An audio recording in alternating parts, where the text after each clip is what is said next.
Okay, so the last thing I want to show you here is the bottom banner bumper. Very hard to say, but it's very effective. So we're going to click on Add New. This is how you can create a new bottom banner bumper.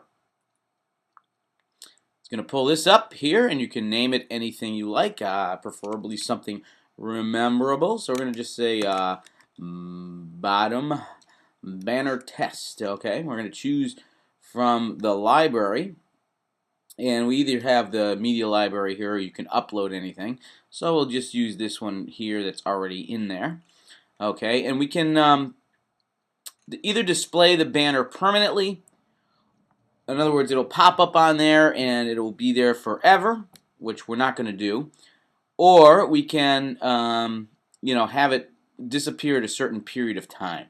Okay, so this is just like a banner on any website. The only difference is that it appears on the bottom of a page, and it will remain on the bottom of the page no matter if you scroll up or down. Okay, so in this case, we're going to display the countdown timer.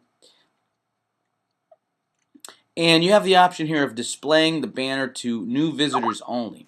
So in other words, if there is a new visitor to the site, then it can show the banner. If they've returned to the site, then you can choose not to show it to them.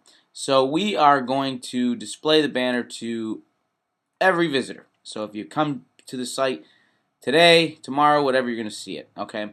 Now we're going to choose a timer size of small, and this is one thing I want to show you here, which is the timer style, which we haven't used before.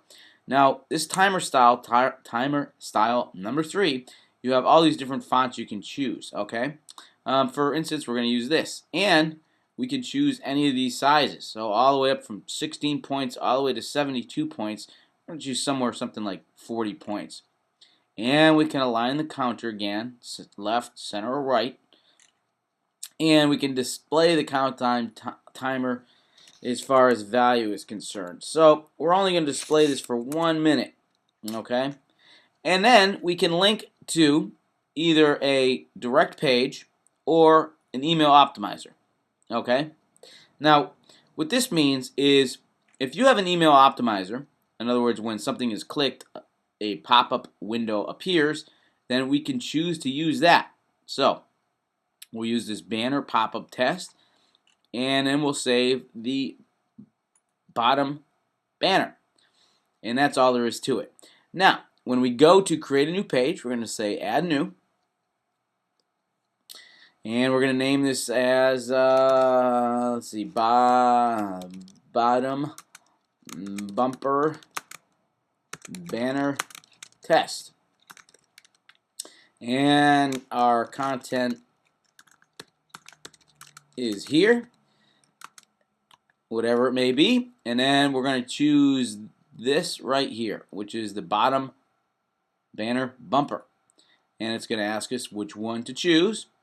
And we'll just select this one that we created, and we'll click Insert, and then we'll click Publish. And it's as simple as that. And let me show you what this page looks like and how it functions once this is all set. So we'll click here, View Page, and you will see that the page pops up, and it's a very simple website, obviously, but there's our style of counters. And if you click this, pop-up window will pop up, which is the one we chose before. Okay. And that will count down to 0. And once it counts down to 0, then the page will disappear. So let me just pause this for a second, and it should disappear in 2 seconds. 1, 0, and goodbye. Now, if you set that so that a returning visitor won't see it, then they'll never see that banner again, and that will be displayed to new visitors only. You can set that either way. So I hope that helps, and I hope you have success with the bottom bumper banner.